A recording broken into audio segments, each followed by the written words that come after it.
اب آ جائیے دوسری چیز کی طرف جو ہے وضو. تو پہلی حدیث صحیح بخاری اور مسلم کی متفق علیہ حدیث کہ آپ صلی اللہ علیہ وسلم نے فرمایا کہ جو شخص اچھی طرح وضو کرے اور اپنے اعضاء کو صحیح طریقے سے دھوئے تو اللہ تبارک و تعالیٰ اس کے جسم سے سارے گناہوں کو نکال دیتا ہے، حتیٰ کہ اس کے ناخنوں کے گناہ بھی جو ہے وہ بھی نکل جاتے ہیں. الحمدللہ. دوسری حدیث بھی صحیح بخاری اور مسلم کی متفق علیہ حدیث ہے کہ آپ صلی اللہ علیہ وسلم نے فرمایا جب مسلمان فرض نماز کا وضو اچھی طرح کرتا ہے، اس کے بعد خشوع خضوع سے نماز پڑھتا ہے، تو اس نماز سے پہلے جتنے گناہ ہوئے تھے اللہ تبارک و تعالیٰ معاف فرما دیتا ہے. اور صحیح مسلم کے الفاظ آگے یہ ہے کہ بشرطے کہ اس دوران کبیرہ گناہ نہ کیے ہوں. کبیرہ گناہ نیک مال سے معاف نہیں ہوتے، وہ توبہ سے معاف ہوتے ہیں. تو یہ کہا جاتا ہے نا جو وضو کرنے سے یا نماز پڑھنے سے گناہ معاف ہو جاتے ہیں، اس سے مراد چھوٹے گناہ ہیں. آٹومیٹیکلی وداؤٹ توبہ کے چھوٹے گناہ معاف ہو جاتے ہیں، لیکن بڑے گناہ جو ہیں کبیرہ گناہ، اب یہ ہماری بدقسمتی ہے کہ اکثر گناہ کبیرہ ہی ہیں. جھوٹ، چغلی، غیبت، گالی گلوچ، ماں باپ کی نافرمانی، اکثر گناہ جو ہیں وہ کبیرہ ہی ہیں. تیسری حدیث صحیح بخاری اور مسلم کی متفق علیہ حدیث ہے کہ آپ صلی اللہ علیہ وسلم نے فرمایا کہ میری امت کے لوگ جب قیامت والے دن بلائے جائیں گے تو ان کے چہرے، پیشانی اور یہ ہاتھ چمک رہے ہوں گے ان کے اعضائے وضو کی وجہ سے، لہذا تمہیں چاہیے کہ اپنی چمک کو بڑھاؤ. چوتھی حدیث صحیح بخاری اور مسلم کی متفق علیہ حدیث ہے کہ آپ صلی اللہ علیہ وسلم نے فرمایا کہ جب کوئی شخص نیند سے بیدار ہو تو اس کو چاہیے کہ وضو کرنے سے پہلے یا غسل کرنے سے پہلے اپنے ہاتھوں کو دھو لے. اس کو نہیں پتا کہ رات اس نے کہاں پر گزاری، یعنی ہوش میں نہیں ہوتا بندہ رات کے وقت. تو اسی کو فقہ کی ٹرمنالوجی میں مستعمل پانی کا مسئلہ کہا جاتا ہے. کسی شخص نے وضو اور غسل اس پر ضروری ہے نماز کے لیے یا جنابت کے لیے، تو اگر وہ بالٹی میں انگلی ڈال دے گا نا تو سارا پانی مستعمل ہو جائے گا، استعمال شدہ، ناپاک نہیں ہوگا، استعمال شدہ. اس سے اب وضو غسل نہیں اتر سکتا ہے. تو لہذا پہلے ہاتھ دھونے ہیں، اس کے بعد مگے کو ہاتھ ڈال کے اتنا ہی ہاتھ اندر کرنا ہے جتنا دھلایا ہوا ہے. تو یہ مستعمل پانی کا مسئلہ اس حدیث سے ثابت ہوتا ہے. استعمال شدہ پانی ہو گیا تو پھر لہذا انڈیلیں گے پہلے پانی کو، ہاتھ دھوئیں گے. یہ مسئلہ ہے جب برتن سے کریں، ہمارے لیے پرابلم نہیں، ہم نے ٹوٹی سے کرنا ہوتا ہے یا شاور سے، اس میں ایشو ہے ہی نہیں الحمدللہ. پانچویں حدیث صحیح بخاری اور مسلم کی متفق علیہ حدیث ہے کہ عبداللہ بن زید بن عاصم رضی اللہ تعالیٰ عنہ کو ریکویسٹ کی گئی کہ آپ صلی اللہ علیہ وسلم کا جو وضو تھا وہ آپ کر کے دکھائیے. تو عبداللہ بن عاصم رضی اللہ تعالیٰ عنہ، عبداللہ بن زید بن عاصم رضی اللہ تعالیٰ عنہ نے پانی کا برتن منگوایا، اس کو انڈیلا اپنے ہاتھوں پر 3 دفعہ اور 3 دفعہ اپنے ہاتھوں کو دھویا. پہلے انڈیلا، اس کے بعد اس برتن میں ہاتھ ڈالے، پھر 3 دفعہ ایک ہی چلو سے کلی اور ناک میں پانی ڈالا، یعنی وہی چلو، منہ میں بھی پانی اور ساتھ ہی ناک میں. علیحدہ علیحدہ سے بھی ثابت ہے، لیکن مضبوط روایتیں بخاری مسلم کی یہی کہتی ہیں کہ ایک ہی چلو لینا چاہیے کلی اور ناک کے لیے. یہ بھی ایک امپورٹنٹ مسئلہ ہے جو لوگوں کو نہیں پتا. تو 3 دفعہ انہوں نے ایسا کیا. پھر انہوں نے برتن میں 3 دفعہ ہاتھ ڈالا اور 3 دفعہ اپنے چہرے کو دھویا. پھر برتن میں 3 دفعہ ہاتھ ڈالا، اپنا دایاں بازو دھویا، پھر 3 دفعہ ہاتھ ڈالا اور بایاں بازو دھویا. پھر آپ رضی اللہ تعالیٰ عنہ نے پانی لے کر ہاتھ پر ڈال کر اپنے دونوں ہاتھوں سے پورے سر کو، یہ پیشانی سے لے کر پیچھے تک یوں لے کے گئے اور پھر آگے لے کر آئے. اس طریقے سے سر کا مسح کیا. اور اس کے بعد آپ رضی اللہ تعالیٰ عنہ نے فرمایا میں نے وہی وضو کیا ہے جو آپ صلی اللہ علیہ وسلم وضو فرمایا کرتے تھے. چھٹی حدیث رسول اللہ صلی اللہ علیہ وسلم سے صحیح بخاری میں ہے کہ اعضائے وضو کا ایک بار دھونا بھی ثابت ہے، 2 بار دھونا بھی اور 3 بار دھونا. قرآن پاک میں تو 1 دفعہ کا ذکر آیا ہے، لیکن احادیث میں 3 تک بھی ثابت ہے، 3 دفعہ بھی دھویا جا سکتا ہے. اب کچھ احادیث وضو میں احتیاط سے متعلق، یہ بہت امپورٹنٹ احادیث ہے.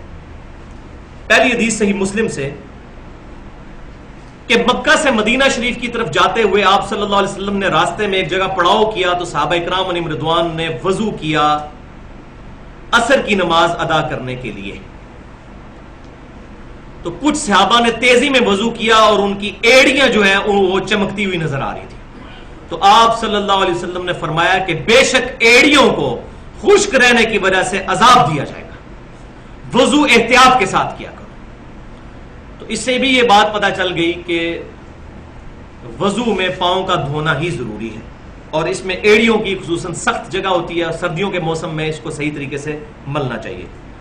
دوسری حدیث جامعہ ترمذی اور سنن ابن ماجہ میں ہے کہ آپ صلی اللہ علیہ وسلم نے فرمایا کہ جب کبھی بھی تم وضو کرو تو اپنے ہاتھ اور پاؤں کی انگلیوں کا خلال بھی کرو۔ ہاتھ جب دھوئیں گے تو ہاتھ کی انگلیوں کا خلال کریں گے، اور جب پاؤں دھوئیں گے تو پاؤں کی انگلیوں کا بھی خلال کریں گے۔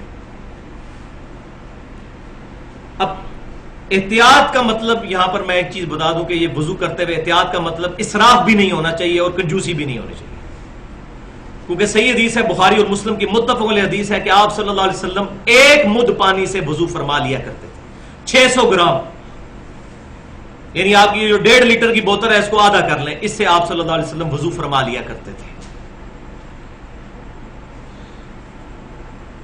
جامعہ ترمذی، سنن ابی داؤد اور سنن ابن ماجہ میں حدیث ہے، یہ تیسری حدیث، کہ آپ صلی اللہ علیہ وسلم اپنے ہاتھ کی چھوٹی انگلی کے ساتھ پاؤں کی انگلیوں کا خلال فرمایا کرتے تھے اور پاؤں کی انگلیوں کو دھویا کرتے تھے۔ پانچویں حدیث جامعہ ترمذی، سنن نسائی اور سنن ابن ماجہ کی ہے کہ آپ صلی اللہ علیہ وسلم جب سر کا مسح فرماتے تو شہادت کی انگلی سے کانوں کے اندر کا بھی مسح فرماتے، یہ کان بھی چونکہ سر کے اندر ہی داخل ہے، قرآن پاک میں ذکر نہیں لیکن یہ کان سر کے اندر ہی داخل ہوتے ہیں، اس لیے اس کا مسح بھی ہوگا اس طریقے سے، اور انگوٹھوں کے ذریعے کان کی پشت کا مسح فرماتے ہیں۔ لیکن یہ جو گردن کا مسح ہے یہ کسی ضعیف حدیث سے بھی ثابت نہیں ہے، اور مزے کی بات ہے فقہ حنفی کی جو اردو میں معتبر ترین کتاب ہے، 27 سال میں مفتی امجد علی صاحب نے لکھی بہار شریعت، اس میں بھی لکھا ہوا ہے کہ گردن کا مسح مستحب ہے، ان کی بھی جرت نہیں ہوئی کہ اس کو سنت لکھیں، لہذا گردن کا مسح کوئی ثابت نہیں، مستحب بھی انہوں نے اپنے بزرگوں کی وجہ سے لکھ دیا، قرآن اور حدیث کے اندر کہیں بھی ثابت نہیں کہ نبی صلی اللہ علیہ وسلم نے گردن کا کبھی مسح کیا ہو۔ تو یہ بہت امپورٹنٹ بات ہی میں نے بتا دی، گردن کا مسح نہیں، سر پورے کا مسح، یوں آگے سے پیچھے اور پیچھے سے آگے اور یوں، بس یہ ہے، دیٹس آل۔ چھٹی حدیث سنن نسائی میں اور سنن دارمی میں صحیح سند کے ساتھ کہ سیدنا علی رضی اللہ تعالیٰ عنہ نے دائیں ہاتھ سے ناک میں پانی ڈالا اور بائیں ہاتھ کی چھوٹی انگلی سے ناک کی صفائی کی، تو اس سے یہ بات پتہ چلی کہ ناک کو بائیں ہاتھ سے صاف کرنا چاہیے۔ ساتویں حدیث جامعہ ترمذی اور سنن نسائی کے اندر موجود ہے کہ ابو حیا تابعی رحمۃ اللہ علیہ کہتے ہیں کہ سیدنا علی رضی اللہ تعالیٰ عنہ نے ہمیں ایک دفعہ مکمل وضو کر کے دکھایا پریکٹیکلی، جس میں آپ رضی اللہ تعالیٰ عنہ نے 3 دفعہ چہرے کو دھویا، 3 دفعہ پہلے ہاتھوں کو دھویا، پھر 3 دفعہ چہرے کو دھویا، بیچ میں کلی اور ناک والا بھی معاملہ، اس کے بعد آپ رضی اللہ تعالیٰ عنہ نے 3 دفعہ دونوں ہاتھوں کو بازوؤں سمیت دھویا، پھر پورے سر کا 1 دفعہ مسح کیا، پھر 3 دفعہ اپنے پاؤں کو دھویا۔ لہذا سیدنا علی سے بھی پاؤں دھونا ہی ثابت ہے، ہمارے پاس جو صحیح سند سے روایتیں پہنچی ہیں، یہ خصوصاً میں اہل تشیع کے حوالے سے بات کر رہا ہوں۔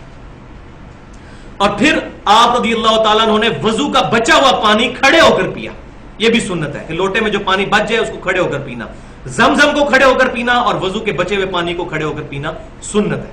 اور پھر سیدنا علی نے فرمایا کہ میرا وضو کرنے کا ارادہ نہیں تھا، میں نے صرف اس لیے وضو کیا کہ تاکہ تمہیں دکھاؤں کہ نبی صلی اللہ علیہ وسلم کس طرح وضو فرمایا کرتے تھے، تعلیم کے طور پر وضو سکھایا۔ 8ویں حدیث صحیح بخاری اور کے اندر موجود ہے تعلیقاً اور صحیح سند کے ساتھ، مسند امام احمد اور سنن نسائی میں موجود ہے کہ آپ صلی اللہ علیہ وسلم نے فرمایا کہ مسواک استعمال کیا کرو، اس میں تمہارے رب کی خوشنودی ہے، رب خوش ہوتا ہے مسواک استعمال کرنے سے۔ لہذا اگر دانتوں کے لیے کوئی ٹوتھ پیسٹ بھی استعمال کرتا ہے اور نیت دانتوں کو صاف کرنا ہے، اس کو بھی ثواب ملے گا۔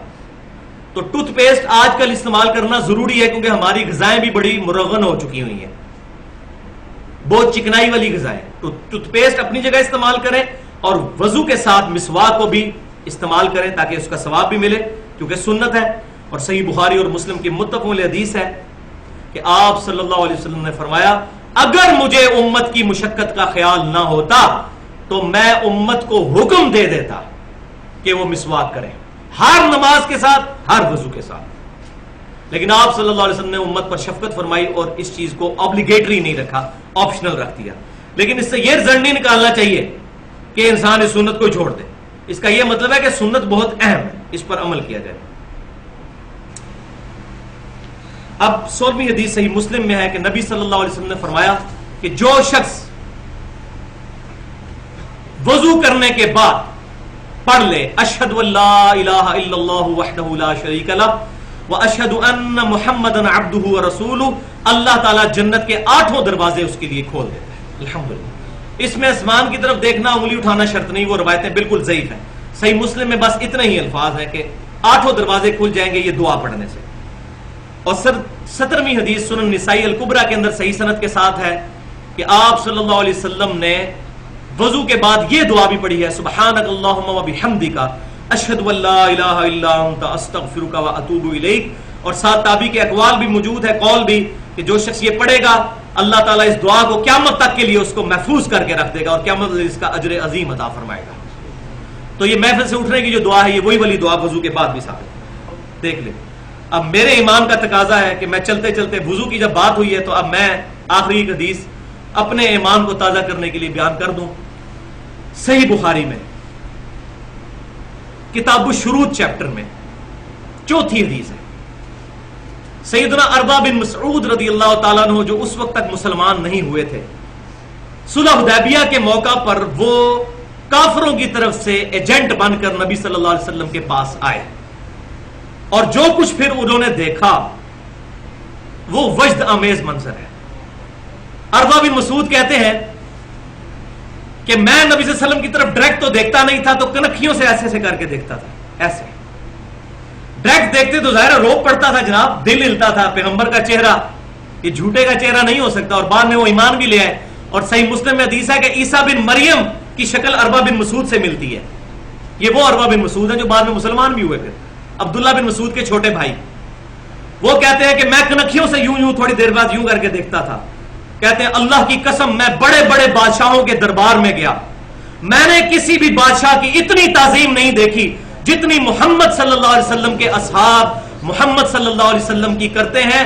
خدا کی قسم نبی صلی اللہ علیہ وسلم جب وضو فرماتے ہیں تو وہ آپ صلی اللہ علیہ وسلم کے وضو کا پانی نیچے نہیں گرنے دیتے. آپ صلی اللہ علیہ وسلم کا بلغم شریف بھی صحابہ کے ہاتھوں پر آتا ہے، اور اگر کسی صحابی کو نہیں ملتا تو وہ دوسرے کے ہاتھوں سے مل کر اپنے چہرے پر ملتا ہے. اور قریب تھا کہ نبی صلی اللہ علیہ وسلم کا تھوک مبارک حاصل کرنے کے لیے آپس میں لڑ پڑے. اور جب آپ صلی اللہ علیہ وسلم بات کرتے ہیں تو اتنی تعظیم سے سنتے ہیں اور اتنی خاموشی سے کہ گویا پرندے ان کے سروں پر بیٹھے ہوئے ہیں. اور آپ صلی اللہ علیہ وسلم کے روب کی وجہ سے نظریں اٹھا کر آپ صلی اللہ علیہ وسلم کی طرف نہیں دیکھتے. کہتے ہیں میں بڑے بڑے بادشاہوں کے دربار میں گیا لیکن کسی کی ایسی عزت میں نے نہیں دیکھی. لیکن آج وہ بدبخت بھی ہیں کہ جنہوں نے اپنے صوفیاء اور بزرگوں کے بارے میں چیزیں منسوب کی ہیں، ان کے وضو کا پانی اور جھوٹا پیتے ہیں اور اس کو کمپیئر کرتے ہیں نبی صلی اللہ علیہ وسلم کے ساتھ. ایسے ظالموں کو تو انشاءاللہ قیامت والے دن اللہ تعالیٰ ہی پوچھے گا. سبحانک اللہم و بحمدک اشہد ان لا الہ الا انت استغفرک و اتوب الیک. جو حق بات میں نے کہی اللہ تعالیٰ ہمارے دلوں میں راسخ فرمائے. اگر کوئی غلط بات میرے زبان سے نکل گئی جس بات میں اللہ تعالیٰ ہمارے دل سے محو کر دے. ہمیں کتاب و سنت اجماع کی تعلیمات پر عمل کرنے کی توفیق عطا فرمائے.